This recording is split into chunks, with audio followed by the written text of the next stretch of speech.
আজকে আপনাদের সাথে ফ্রেঞ্চ ফ্রাই রেসিপি শেয়ার করব, কিন্তু এটা আলু ছাড়াই। আপনারা মনে করছেন তো আলু, কিন্তু না। চলুন তাহলে শুরু করা যায় এই সহজ পদ্ধতিতে ফ্রেঞ্চ ফ্রাই রেসিপিটা। আর খেতে লাগবে একদম রেস্টুরেন্টের মতন। তো এখানে আমি একটা প্যানের মধ্যে জল চাপিয়ে নিয়েছি, আর জলটা ভালো করে ফুটে যাওয়ার পর এরপর আমি এখানে সুজিটা অ্যাড করব। এখানে আমি 1 কাপের মতন সুজি অ্যাড করছি, আর তার থেকে কম একটু জল অ্যাড করেছি। এরপর সামান্য একটু লবণ অ্যাড করে ভালো করে নাড়াচাড়া করব, যতক্ষণ পর্যন্ত না সুজিটা একটু পাক হয়ে যাচ্ছে। ওই 5 মিনিটের মতন ভালো করে নাড়াচাড়া করে নিতে হবে। আপনাদের দেখে মনে হচ্ছে যে আর একটু জল লাগবে, কিন্তু একদমই জল দেবেন না, নাহলে একটু জলজলে ভাব হয়ে যাবে। তো কম জলে এটা করার চেষ্টা করবেন।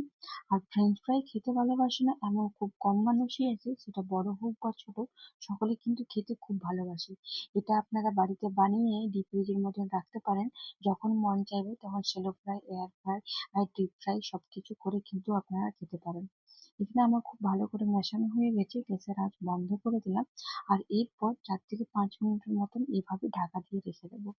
আর এদিকে আমি 3টে সেদ্ধ আলু নিয়েছি, সেদ্ধ আলুটা চোখা ছাড়িয়ে নিয়েছি।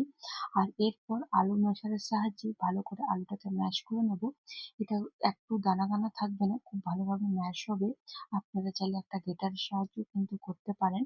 আর এটা যদি আপনাদের কাছে থাকে তাহলে অনেক ভালো, কারণ এই আমাদের শীতকাল আসতে চললো।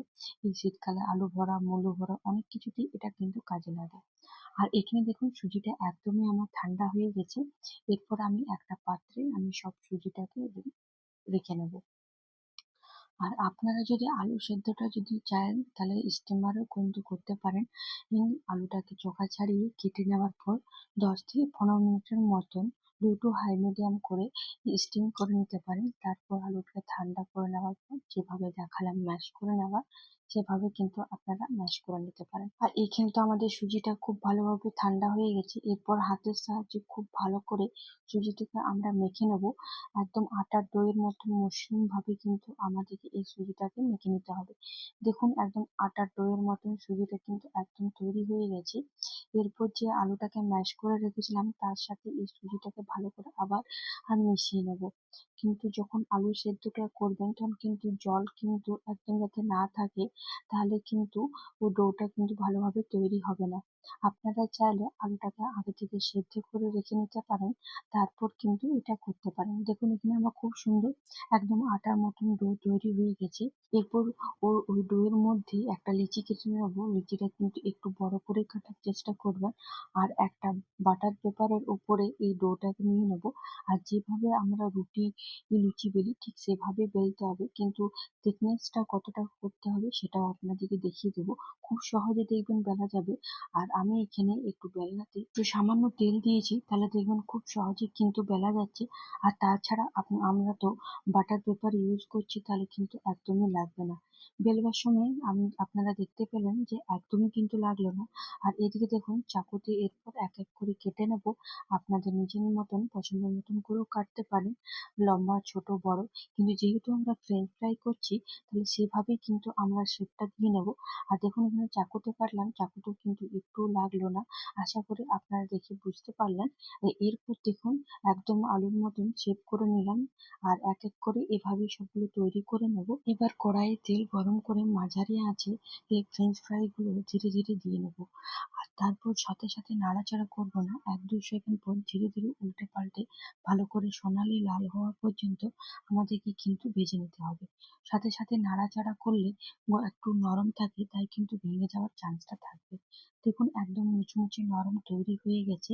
এরপর আমি একটা পাত্রে তুলে নেব। আর আপনাদের সাথে কিছু গুরুত্ব টিপস রইলো, যাতে আপনাদের একদম পারফেক্ট তৈরি হবে। আর আশা করি আপনারা শব্দটা দেখে বুঝতেই পারবেন যে কতটা না ক্রিস্পি হয়েছে।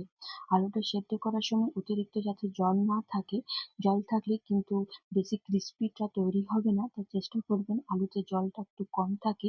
যদি যখন আপনারা ডোটা তৈরি করবেন তখনই কিন্তু জলটা একটু কম থাকে, তাহলে দেখবেন ক্রিস্পিটা একদম দুর্দান্ত ভাবে আসবে। আর তাছাড়া আপনারা 3 থেকে 4 মাস সংরক্ষণ করে আপনারা রাখতে পারেন ডিপ ফ্রিজের মতন।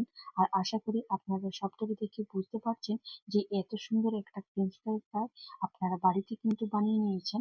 এরপর উপর থেকে আমি একটু পেরি পেরি মশলা অ্যাড করে দিলাম যাতে খেতে আরো দুর্দান্ত লাগে। ভালো করে মিশিয়ে নিলাম।